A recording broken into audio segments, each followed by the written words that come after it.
കോടി തരൂ, ഇല്ലെങ്കിൽ റസൂൽ പൂക്കുട്ടിക്കെതിരെ സെജിനയുടെ ഗുരുതര വെളിപ്പെടുത്തലുകൾ ചർച്ചയാകുന്നു. സോഷ്യൽ മീഡിയയിലും യൂട്യൂബ് ചാനലുകളിലും കഴിഞ്ഞ കുറച്ചു ദിവസങ്ങളായി വലിയ ചർച്ചയായി മാറിയിരിക്കുകയാണ് സെജിന നൂറും റസൂൽ പൂക്കുട്ടിയും തമ്മിലുള്ള ബന്ധത്തെ ചുറ്റിപ്പറ്റിയുള്ള വിവാദങ്ങൾ. ഇതിനിടെ റസൂൽ പൂക്കുട്ടിക്കെതിരെ സെജിന ഉന്നയിച്ച ചില ആരോപണങ്ങൾ വീണ്ടും ശ്രദ്ധ നേടുകയാണ്.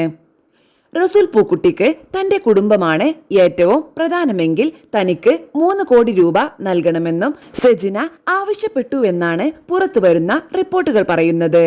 താൻ അനുഭവിച്ചെന്ന് പറയുന്ന മാനസികവും ശാരീരികവുമായ ബന്ധപ്പെട്ട ബുദ്ധിമുട്ടുകൾക്ക് നഷ്ടപരിഹാരമായാണ് ഈ തുക ആവശ്യപ്പെട്ടതെന്നാണ് സെജിനയുടെ വാദമെന്ന് വിവിധ സോഷ്യൽ മീഡിയ റിപ്പോർട്ടുകളിൽ ചർച്ചയാകുന്നു.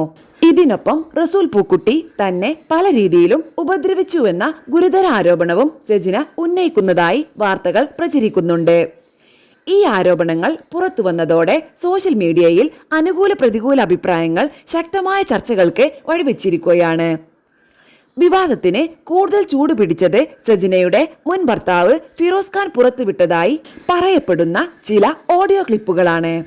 ആ ഓഡിയോ സംഭാഷണങ്ങളും അതുമായി ബന്ധപ്പെട്ട ആരോപണങ്ങളും നിരവധി യൂട്യൂബ് ചാനലുകളിലും സോഷ്യൽ മീഡിയ പ്ലാറ്റ്ഫോമുകളിലും വൈറലായിരുന്നു. ഇതിന് പിന്നാലെയാണ് സെജിന കൂടുതൽ കടുത്ത വെളിപ്പെടുത്തലുകളുമായി രംഗത്തെത്തിയതെന്നാണ് റിപ്പോർട്ടുകൾ. അതേസമയം ഈ വിഷയത്തിൽ ഉയർന്നുവരുന്ന ആരോപണങ്ങളെക്കുറിച്ച് ബന്ധപ്പെട്ട എല്ലാ ഭാഗങ്ങളുടെയും ഔദ്യോഗിക വിശദീകരണങ്ങൾക്കും പ്രതികരണങ്ങൾക്കും കാത്തിരിക്കുകയാണ് പൊതുസമൂഹം. സോഷ്യൽ മീഡിയയിൽ വലിയ ചർച്ചയായിക്കൊണ്ടിരിക്കുന്ന ഈ വിവാദം ഇനിയും പുതിയ വഴിത്തിരിവുകളിലേക്ക് നീങ്ങുമോ എന്ന ആകാംക്ഷയിലാണ് പലരും. 3 കോടി രൂപയുടെ ആവശ്യം, ഗുരുതര ആരോപണങ്ങൾ, വൈറലായ ഓഡിയോ ക്ലിപ്പുകൾ. ഈ വിവാദത്തിന്റെ പിന്നിലെ യഥാർത്ഥ കഥ എന്താണ്?